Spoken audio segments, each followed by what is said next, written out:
launch a website that is that's dynamic and amazing. Our performance office has upgraded ed sites so that you can really do some great data analysis. So we'll go to the next slide, please. So this is the flyer on the ARP ESSER stakeholder engagement. We want to hear from you. There's 2 sessions. One of the sessions is Thursday from 5 to 6:30, and then the following Thursday, May 26th. So you can print this out and share this with your stakeholders, your families, your staff and teachers. There's a link to download the flyer, and there's a QR code there as well. Next slide. The Governor's Summer Reading Challenge, this webpage is fantastic. Read Beyond the Beaten Path. And you can find books, and you can download some resources for the reading challenge and some suggested reading. And so we put that there. And once I learned how to do QR codes, you're going to see them on everything. So there it is. So if you want it right now, just take a picture of that and the link. This is great for those home visitors that are working with families to help them find books and engage in reading over the summer. Next slide, please.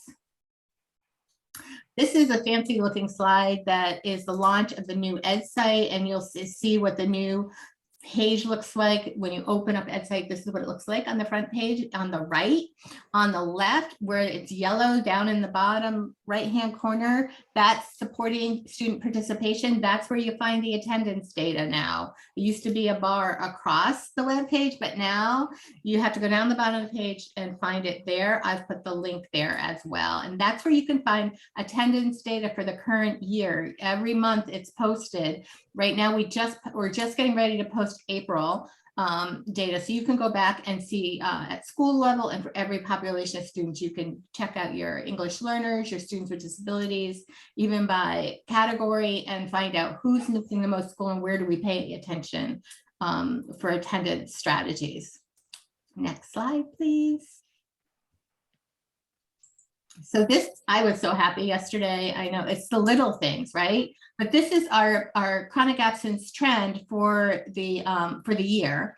And you'll see at the end of last year, we were at 19%. The first year, really a full year of COVID, we ended the year as a state at 19%. And then September, when we started, we were at 22%. And we kind of, as a state, we were stable until December when Omicron hit.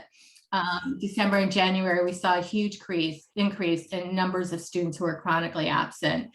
And oops, if you could go back to see about that.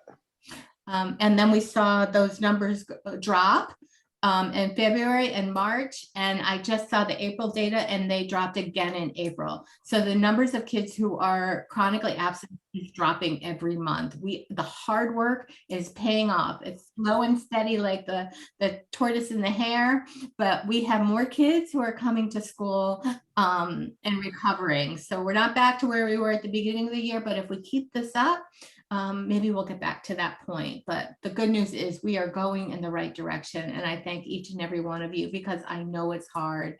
It's hard right now because we're facing another surge. So I just want to share that with you. If there's any questions, just raise your hand, and Stephen and my buddy Jay Brown from Special Ed will monitor, and I can stop and answer questions. But you can find this data for your district or your school right in Ed site, where I showed you that highlighted place. That's where I got this. I go in and I do my own data analysis.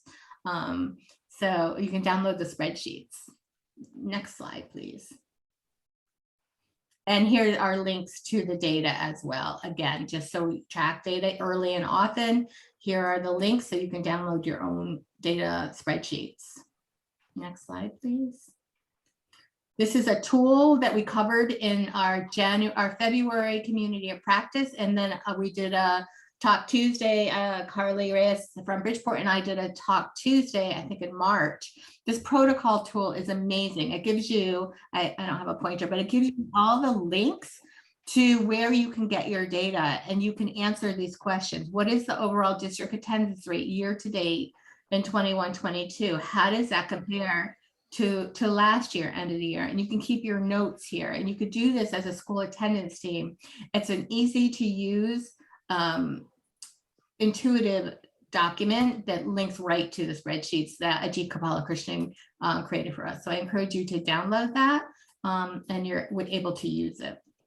Next slide, please.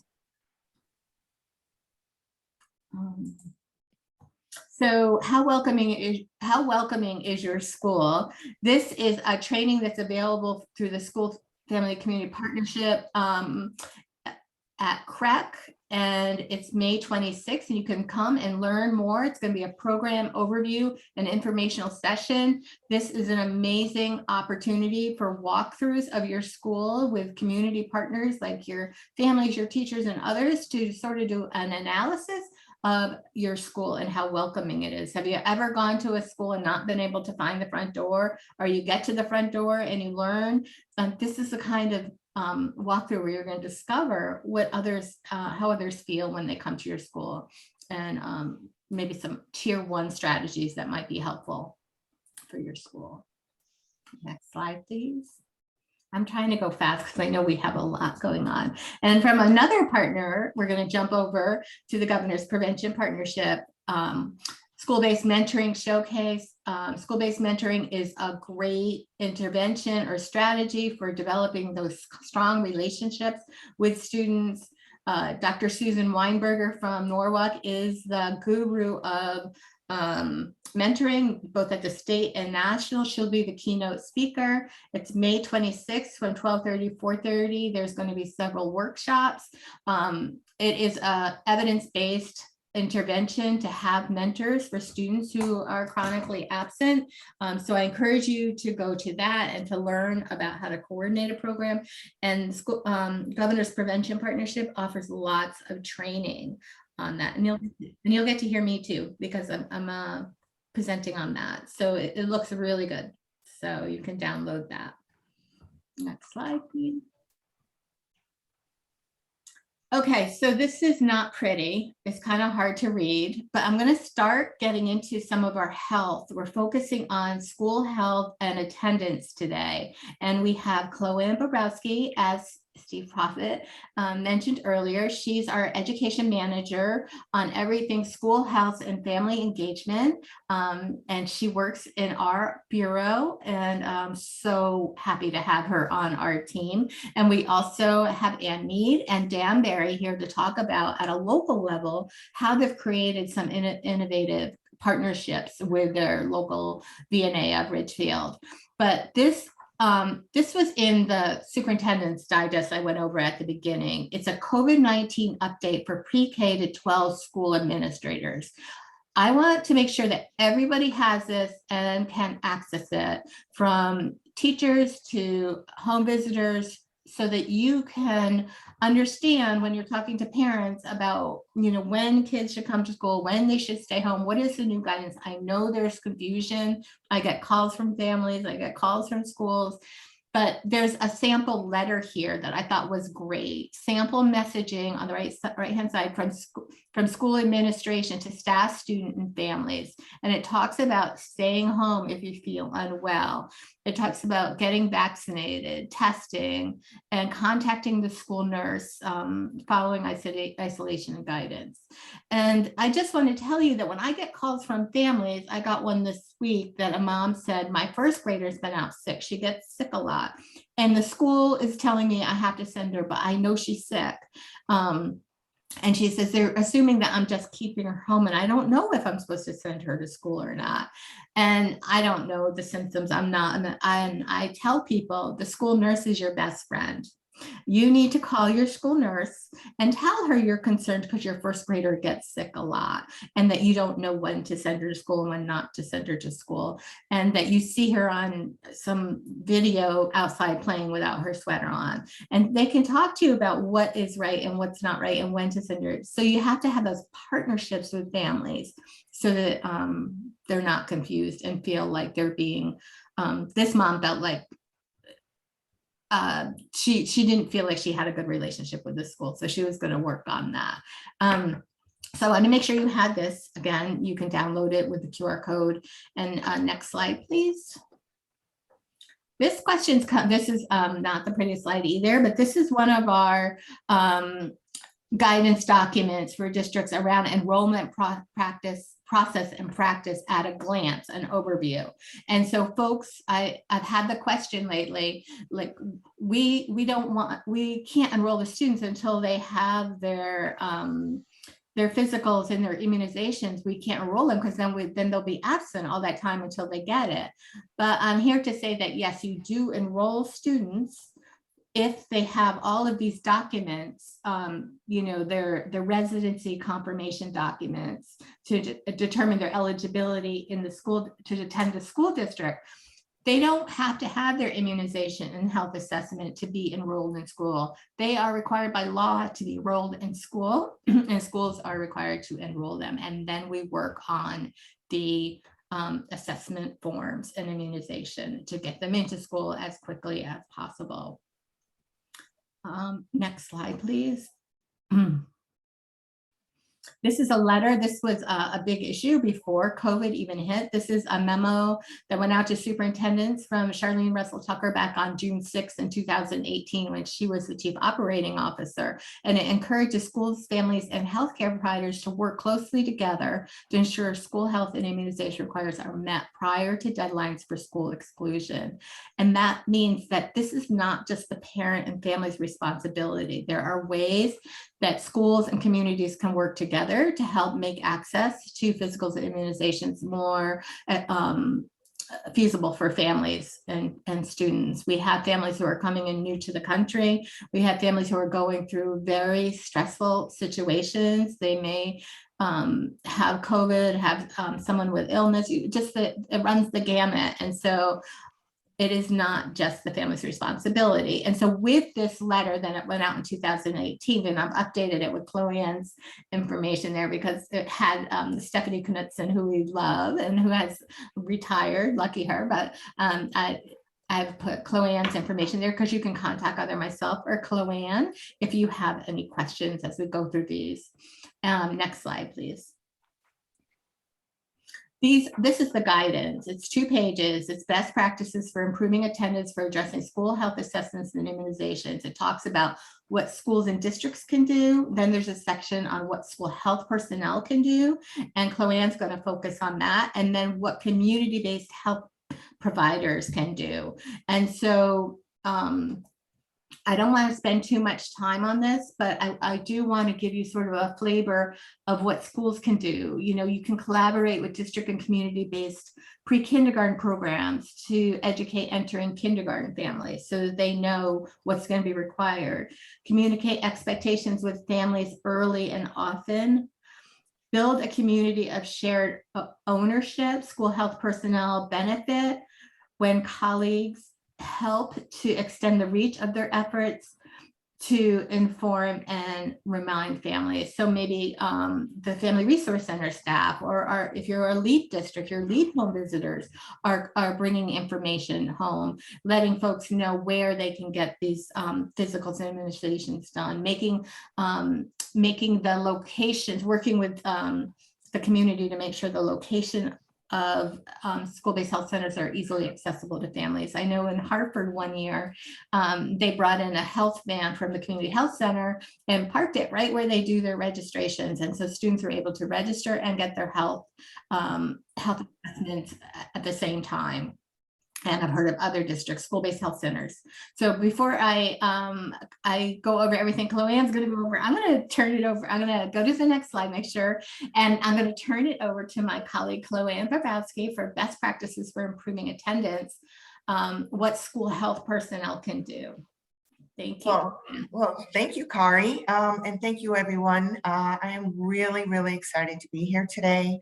I hope I am going to be able to provide some information for best practices for improving attendance by addressing school health assessments and immunizations. As you know, our school health, our school nurses are really the foot soldiers for observing and receiving the health assessments and reviewing the immunizations that are required by the state of Connecticut, and they take their job very seriously. They report in a survey every fall to the Department of Public Health, the rate of immunizations for the state of Connecticut students. And every year, nurses really strive to try to have 100%. I mean, that's the mindset when they go into the schools.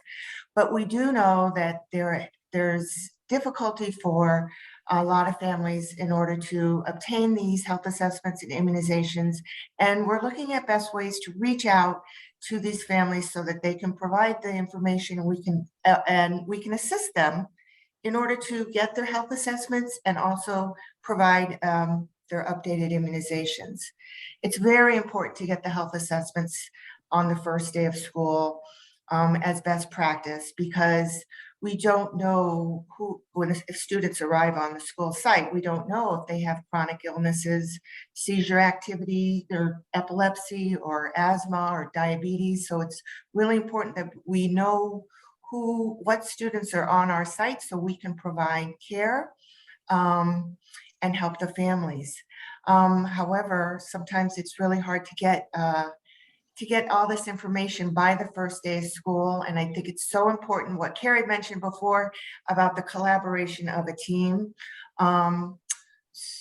School nurses work 10 months a year, typically, not always the 12-month a year. So there are times, for instance, in the spring, when registration really starts early for our kindergartners, that they have a roster of students who come in, and parents may be able to provide the necessary documents for entering school in the fall.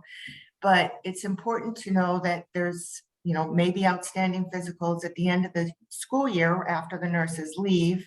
And then there's always other people who register for school at the very, very, just at the last minute before school starts. So I think it's important that nurses and school health personnel really work together. Before the end of the year, school nurses, if they have a tracking sheet, to be able to call their parents to find out who are the ones that may be outstanding that they know about, to determine when they're having a physical, if they haven't gotten one already. And if they haven't got one, to make an appointment, or if they have made an appointment, when that appointment is, and to remind the parents to please submit the paperwork as soon as possible. And also discovering, different ways to give the assessment and documents to the nurse, whether this, we've become very familiar with scanning in our documents, parents send in by the phone.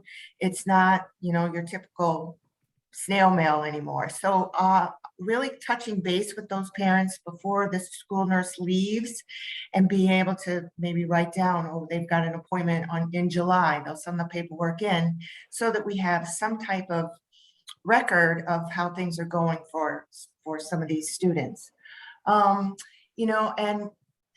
And also maybe partnering with school staff that are 12-month, if they're able to put aside the health assessments that may be arriving during the school year, so that the nurse who comes maybe 2 or 3 days before the year begins to review any outstanding or the health assessments that may have come in during the summer. That's very helpful. It doesn't always happen in districts, but I recommend that if you can work with your school staff that are 12 months, like the secretaries or clerks that may come in, usually it's secretaries, if they could even just set aside just a pile for the nurses to go through, that's helpful. That's collaborating. One thing that I wanted to mention that is not under the heading of what school health personnel can do, but training the school health personnel on the entitlements of the homeless, youth displaced by disasters.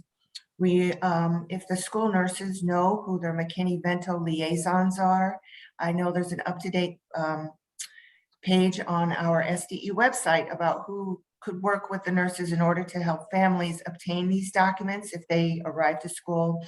And we know that they should not be excluded for not having any of these records, but working with your McKinney-Vento liaison would be helpful in order to obtain these records even as they begin school. Let's go to the next slide. So our first slide, utilize school health personnel, including the school nurse and the medical advisor, to maximize access to health providers. Oftentimes, families may arrive into a community and have no idea who pediatricians are in your area. School nurses can offer maybe a list of pediatricians and their names in order to obtain appointments. Just walk-in clinics, or if you're fortunate enough to have a school-based health center and that family is eligible to participate in the services from the school-based health center, then we can set up some type of plan for them to receive their health assessment, receive any immunizations that are required at the time. In addition, school staff should be included on district and school attendance teams to assist with attendance issues related to immunization or other health barriers. We find that many families don't know that health services are available in the schools. If their child has asthma, they may not know, especially our newer families that have not had kids in schools before, that they can come to school if they have asthma and have their asthma treatment administered to them during school with a doctor's order. We can provide other medical medicines to the student with a doctor's order to really kind of explain. So if kids are kind of not coming to school because they feel like they're having some kind of issue with their chronic illness, there is assistance through the nurse to be able to provide intervention at school. In addition, with other health barriers, sometimes the nurse is the touch point on the attendance team. If we notice that students may not be coming to school, but there may not be a relationship with that student or family, but that student may be very well known to the nurse. So it's great to have a nurse on the team. So if there needs to be someone to reach out to the family, someone who's already established a relationship with that family, they may be able to connect, find out what's going on, and see if we can reduce any kind of barrier for them returning to school. So I recommend that school nurse or school attendance team include the nurse during their meetings. Next slide. Call parents of students with missing immunization information. Again, we've kind of talked about like what we know before the beginning of the next school year. If there's any out of compliance, they can refer to their sheet, send a message. Email is also very useful, but sometimes a telephone call is very helpful, just connecting with those parents in order to find out, oh yeah, we have an appointment scheduled. Oh no, I don't have any idea who to call. It's just a great way to connect with these parents, find out what their needs may be, and begin the work of establishing a relationship, a welcoming relationship, and addressing any kind of, anything that may be missing from the registration. So, next slide. Implement an immunization program in the school district or at school-based health centers. We are going to be hearing a lot more about school-based health centers a lot in going forward in this program. But we do know that local health departments also provide immunizations to students at a reduced cost or at a cost based on their financial status at the time. So if we know that we have local Department of Public Health with their immunization programs in order to assist these families, this is a great way to be able to continue to try to fulfill these immunization requirements with less stress to the families. All right, next slide, please. Conduct health assessments in the school health office or in the school-based medical or school-based health center. The school-based health centers are staffed with APRNs that are, again, able to provide health assessments and able to provide immunizations. I've heard that sometimes school-based health centers are not open during the summer, but if we do have hours of operation that are available prior to the beginning of school, and we can communicate this to our families who are eligible for these services, that's another way to provide healthcare to the students through school-based health centers. Also, our medical advisors, if your district has a medical advisor, kind of set up any kind of agreement with them to maybe do a clinic at the school and bring these students in. The students who qualify for free and reduced price meals also qualify for a medical health assessment from the medical advisor. So this is another person on our team that we should really try to tap into in order to provide extra, to kind of extend our community health assessments and to these people. And next slide. A little known, well, maybe it's known to the nurses, but when students arrive and they do have their health assessment record and they're on page 1, if it's a signed form, there is a box that talks about having it's a release for an exchange of health information between the school nurse and the health provider. Sometimes we get forms and it's not complete. It's the family's not. It might not be the family's it's at all. It's just the doctor's office may have forgotten to document a immunization that was given on a certain visit. So having the ability to call the pediatrician's office or call the doctor's office and say, hey, it looks like they saw you on July 3rd, but it looks like they had a physical, but it doesn't look like it doesn't appear that they've received any updated vaccines. And a lot of times that solves the problem. I'll look back on their charts and say, oh yeah, we forgot to put that on. And it can be as simple as that. So having this signed release for exchange of health information is very useful to the school nurse at times. And the thing though is it's only good for 1 year. So it would have to be renewed annually. So we don't always get health assessments every year, but if we do, and then it's a signed form, then we do have another year to be able to call the pediatrician to discuss any kind of health information. Also, the Connecticut Immunization Registry and Tracking System, CIRTS.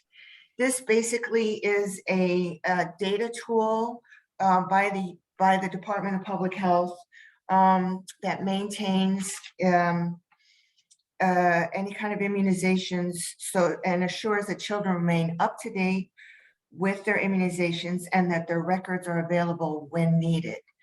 CIRT has actually been replaced by CT-WIZ.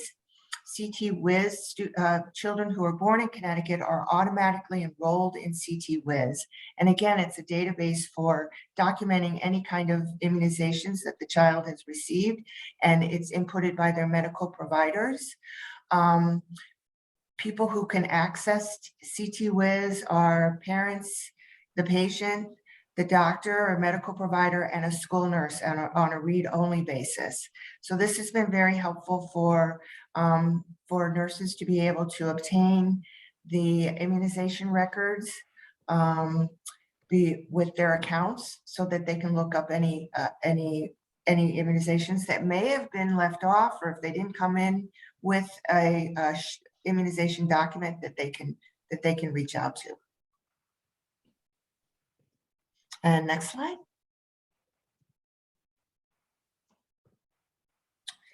So again, I feel that nurses and schools can work together. We understand that as nurses, school nurses, they are charged with as the foot soldiers for DPH and with the Department of Education to try to maintain and gather all the necessary information so that students are safe in the community of the school, and also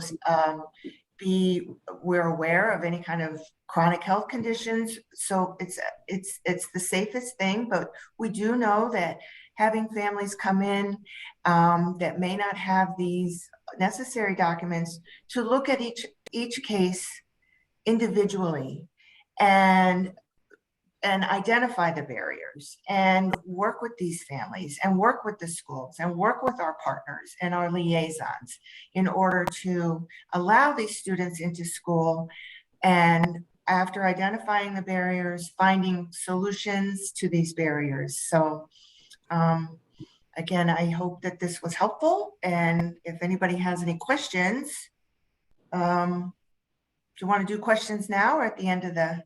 Let's go to the end. Okay. If you don't mind. Yeah. Sure. We'll let Yeah. Anne and her or do their presentation. Okay. Thank you so much, Chloe-Ann. You're welcome. Thanks, Chloe-Ann. You're welcome.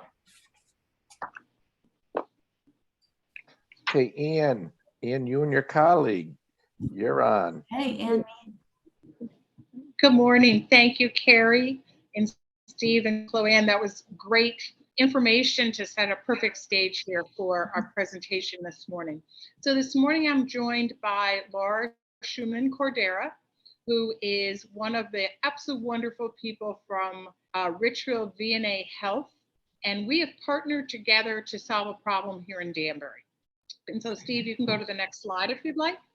I am the director of our family, school, and community partnerships for Danbury Public Schools. And we recognize that we had a severe problem here in Danbury. We are one of the few districts who has a growing population. We're close to New York. We're within an hour of New York City. And so we see many families moving here, some living with other relatives because they're coming from other countries, and then new families that are moving to Danbury that may not have great health care or may have physicals from other states that don't meet the Connecticut requirements. And so our issue was that our Danbury health clinics, and they do an absolute wonderful job, but for our pre-K to 5 population, they're overwhelmed. And for students needing physicals to begin their school, actually attendance, they had to wait 2 to 5 weeks. And so families, as Kari said, came in, they would register, they would be already in the system, but because there was this barrier of getting their complete physical done or even started, they couldn't start school. So as I said, we had children waiting 2 to 5 weeks for starting school. And when you look at, those critical times that students are missing from school, that A, affects our attendance, and B, it certainly affects the child's ability to be able to learn well. And so part of what we saw, we can go to the next slide. I talked about this already, our growing community, enrollment at the middle and high school level are higher than normal. And we have new elementary families enrolling every single day. So, and our next slide. We do refer our middle and high school students to our 3 school-based centers at our middle and at our high school. And if they are eligible, those children there receive, of that age, then receive their physicals through the healthcare center. But again, it leaves that K to 5 population without a place to go. And so Laura called me one day and said, we can go to the next slide, we do well clinics at the VNA in Richfield, and we're getting a lot of calls from Danbury families. What can we do together to use your facility? Because getting to Richfield is about a 20-minute ride. The VNA was paying for taxi or Uber vouchers. And she said, what would happen if we were able to do it on your site with our nurses a couple times, and let's try it out. So we did try it out, and we now have monthly clinics. And then over the summer, we'll go to pretty much every week to make sure that all students can start school in the beginning part of the summer. So I'd like to introduce Carrie so she can come on screen. I think she's here. or not Carrie, I'm sorry, Laura, and talk to us a little bit about the VNA. You've heard a lot from me, and we'll go on to our what the FACE Center is and how we do it a little bit. So Laura? Great, thank you, Anne. So as Anne said, we were getting lots of calls from Danbury, and we know that there were tons of barriers to accessing our clinic. We're not on public transportation. A lot of the families were taking bus as far as it would take them and then walking about an hour to get to our clinics. So we started providing, like we said, Ubers and taxis and transportation, but that started getting extremely costly. And we're a nonprofit organization. And we also realized that we would probably get more enrollment if it was something that people were sort of already primed to do. So they meet with Anne and their team. They have that rapport already. They know where they're going. And then we're able to just, schedule them on the spot so they know where to show up for the clinic. So our agency is able to provide all vaccinations, physicals. We have a social worker who can meet with them to assess their needs, learn about community resources. We can help them get started in enrolling in Husky if they're able to, the state health insurance system. And then we do a complete physical, same thing that you would get at any of the pediatricians or community health centers. And what they were telling us is they were putting their name on all of the different wait lists for every clinic in Danbury, trying to get something and just taking whatever comes first. We also know that they were going to urgent cares who were charging them an arm and a leg to get these physicals. And at the end of the physical, they often did not actually have what they needed to attend school. So the urgent cares would charge them $600-700. They'd walk out of there, they wouldn't have all their immunizations, they wouldn't have the correct things that they needed for school, and then they'd be on another wait list waiting for something else. So we do it all. We do weight, height, hearing, vision. We do TB screenings because most of the schools are requiring that at this point. Lead screenings, we do urinalysis, the same thing that you would get, we just do it at the school. And then we make sure that we have staff who are bi or trilingual, who are able to communicate with the families. One of our nurses who's taking the lead on it is from Brazil originally. So a lot of the Brazilian families that are coming in, she's able to not only understand kind of what their concerns are, but also the cultural considerations about, why are you giving my kids all these vaccines? We don't want to do that. What's that look like? And she's able to help them to understand that this is what they need to do in order to go to school. And even though they may have gotten vaccines in their home country, they might not have been on the same schedule that's required in the US. And so here's what we need in order to get their kid to school as soon as possible. The other big portion of this is the translation of the vaccine records. So from students coming from other countries, they have records, they bring it to us. They're not all composed, vaccines are not all composed exactly the same or administered on exactly the same schedule. So we have to go through all the records with a fine-tooth comb, see what they have, see when they got it, and then see how it pairs up to what we need in order to get them into school. You can go to the next slide, please. And then the registration office helps parents learn about the benefits of the clinics. They are able to collect the vaccine records from the kids to share them with our nurses to help translate, interpret, and prepare for the appointments, and then make sure that all of their records are being put into that state student healthcare portal. And we also, again, as I said, ensure that the vaccines are provided in compliance with the US vaccine schedules. And then on the next slide, what we're able to do is kind of get everything done at that moment. So the Danbury Public Schools, they're able to make all the copies of the blue physical form, send them to the correct school so it gets into the hands of the nurse right away. They're also given paperwork indicating future vaccine needs. So many of the vaccines administered require a series. And so we want to make sure that they know when they have to come back for their additional vaccines. And then we do, of course, remind them when that time is coming closer. But a lot of schools do require that there is some indication that they are going to complete the series. And so we're able to provide that paperwork showing when they're due and what that will look like. And then one of the things that we've really made a key part of our program is also providing food and wellness materials upon their completion of their visit. So each family gets a whole grocery bag full of food with breakfast, lunch, and dinner. We've actually realized that when we put some goodies in there too, so some cake mixes or cookies or chips for the kids, lollipops, of course, for the vaccines, the families just feel so taken care of and cared for. So we want to make sure that they understand that we're one little piece of this, but there are a ton of resources in the community that can help them as they get integrated. Next slide. Anne, do you want to take over from here? Sure. Thanks, Laura. That was great. You know, I was with our local Department of Health on Saturday, and they are also hiring a person that is trilingual to be able to help with these translations as well. So between the VNA and our local health department, we'll be able to get these translated easily. Our main concern is that we remove all barriers for the families and build trust as well. And Laura talked about that. Fernanda, who is the nurse that's taken the lead on the project, is bilingual. And so the minute she starts to address a family in their native language, and then I have some other interpreters here too that speak other languages, there's a level of comfort and security that these families immediately feel. And it's not their first trip here. They've already come to, after they've registered their child online, they then come back to bring their paperwork, so they're familiar with here.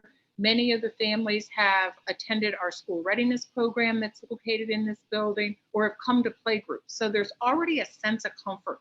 And for many of our families, coming to a public institution or starting school for the very first time is very scary. So what makes this private partnership work so well is common goals.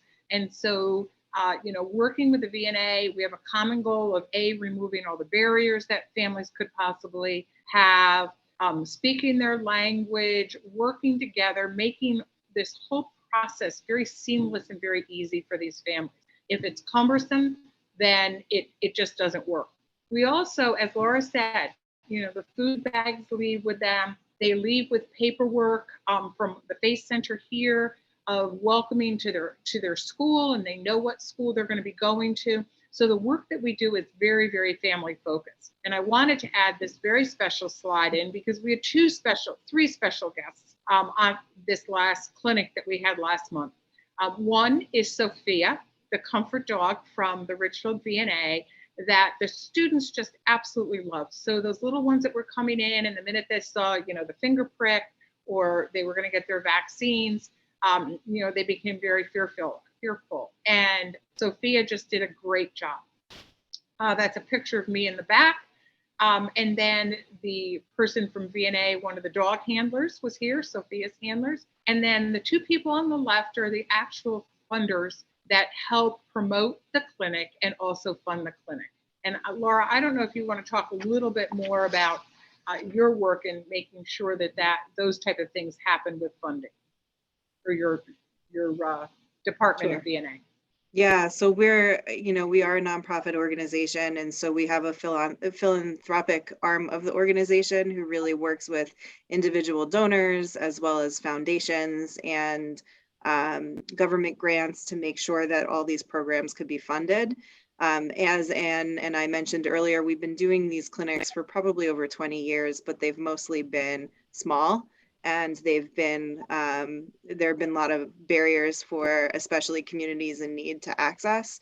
And so over the last 2 years or so, we've been working really hard with both the Danbury Public Schools and the Danbury Department of Health to remove some of those barriers and make sure that people are able to get what they need. But in doing so, there are obviously increased costs to our agency to making sure that we're doing this on a monthly basis or almost weekly over the summer.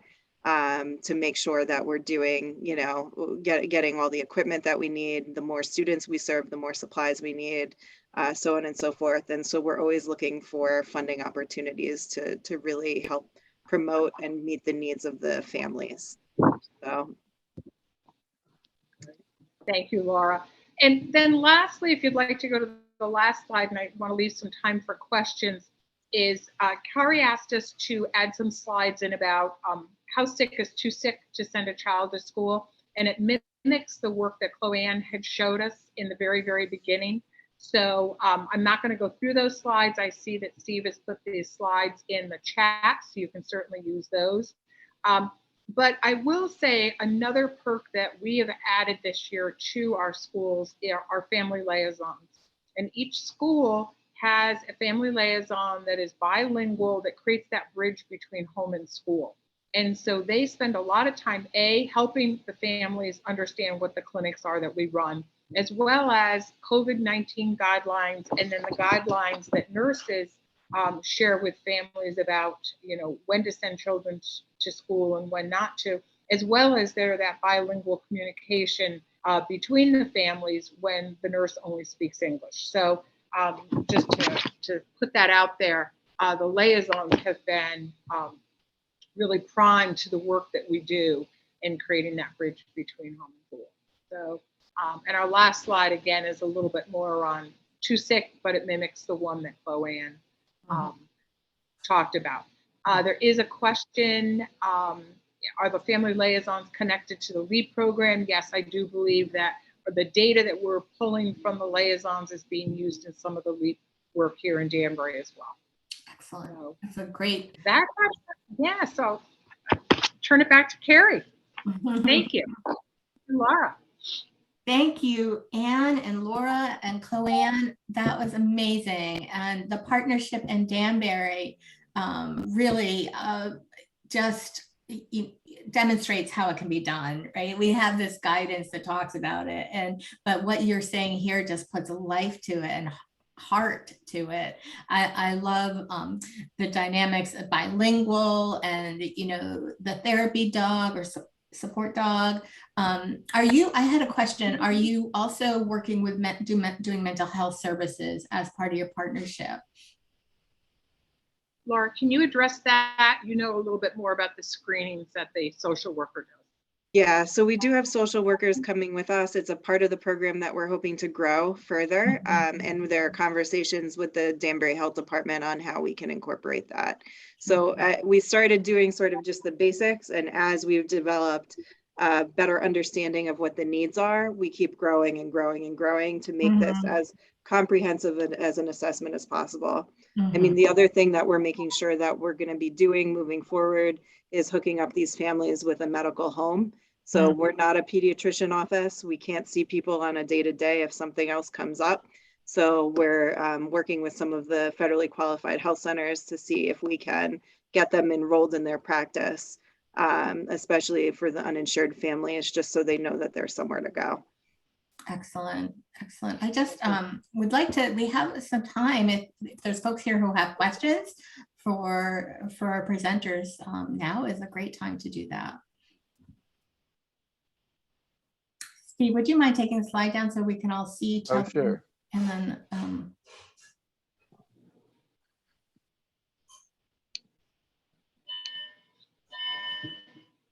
so there's a question in the chat. Who does the physical from the VNA? So our medical director currently does the physicals. Again, this has sort of been our limiting factor and why we're only doing the amount we're doing. We're working again with the federally qualified health centers nearby to see if we can borrow some of their doctors to do that. I think, as we know in most professions, but certainly the healthcare profession, the pandemic has burned a lot of people out and everyone is short-staffed. So it's been harder to get volunteers, which is what we had relied on for many years, but our health director has been doing it, or our medical director has been doing it since the fall, and she's gotten a lot of positive feedback. So she'll keep helping us until we can find some other providers who can step in as well. Excellent. If I can just add to that a little bit on the logistics. So last night we ran a clinic and we had 19 families come in. So the first day when they first come in, they go through their screenings, height, weight, sight, hematocrit, all of those different pieces. They meet with the social worker. They do the finger prick. I'm trying to think what happens behind the curtain. Maybe some vaccines at that point. And the TB test is then planted. On Wednesday, they all come back again, and we have scheduled appointments for them. The TB is read, they meet with the doctor, And then the blue form is filled out, okay? All the T's are crossed and I's are dotted. And then we make a copy of that blue form, copies. We give the family a copy and tell them how important that is, that it becomes part of their records. And then we actually send out the form directly to the school.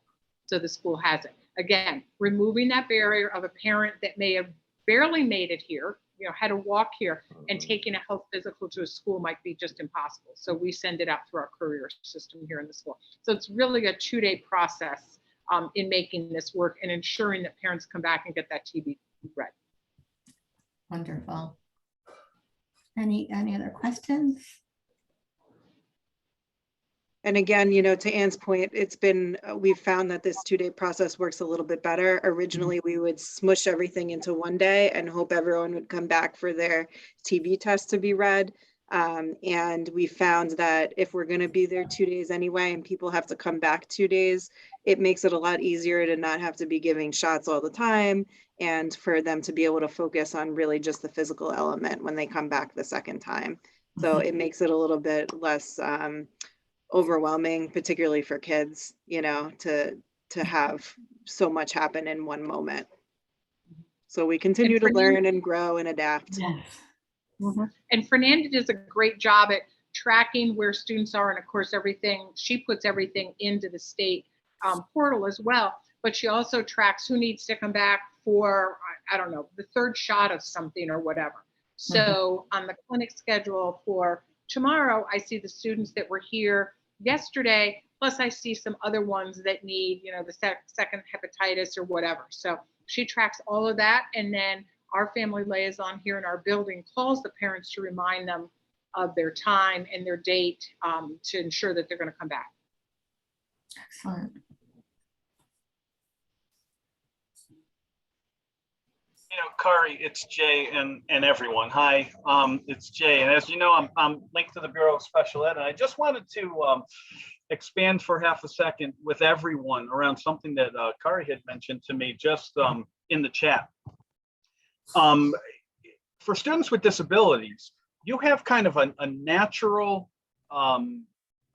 structure already for meeting with parents even more than usual, right? Because you know that there's meetings that are scheduled all the time before PPTs, the PPTs themselves, there's follow-ups, et cetera. Those are some excellent times to be talking to parents and to be helping them understand these same processes. It doesn't all have to be special ed. Those conversations together with parents while the other pieces are being done around their disabilities is a great time to help them get comfortable with this information. And if you want to invite one of the healthcare folks in to discuss it, or follow a PPT before the parent leaves that day by having them meet with a nurse around some of these different kinds of forms, et cetera, or for an explanation of the process, it's an excellent time to do that. And again, don't wait for just a PPT, because we know that you already are talking to parents of the students with disabilities tons more than just at the PPTs. So I think it was a great suggestion that Carrie mentioned to me around, aren't these times when we can encourage you folks to take advantage of the health piece around this as well? So really strongly encourage you to do that. Mm-hmm. Look for those unique opportunities to connect with families so that they're aware that this isn't all on them, that there are supports in the community they may not be aware of. And I love the efforts on the trilingual and making sure families have someone to talk to who speaks their language and is so engaging. I mean, even I'm sure your coaches are great folks for getting information out about these immunizations, because they want the kids immunized to play sports. Well, we're at our last minute, and our next Talk Tuesday is in 2 weeks on May 31st, just after Memorial Day. So we hope we see you all. And we have a community of practice on Thursday at 10 a.m. And that we will have Hetty Chang will be presenting, and East Hartford Public Schools will be presenting on ninth grade transition and the importance of the summer and making sure kids have a smooth transition. Of course, this topic fits right into that. We'll make this recording and the slides available on the Talk Tuesday website, and I'll send out to all the participants who put their email in the chat and to our Talk Tuesday distribution list. So thank you, everyone. Thank you, Steve and Chloe-Ann, Anne and Laura. This was fantastic. Thank you. Really good. Thank you. Thank Mhm. you all so much. Thank you. Thank you. Thank you, Steve, for doing the slides. Oh, no Good problem. job, Danbury. Good job. Yeah.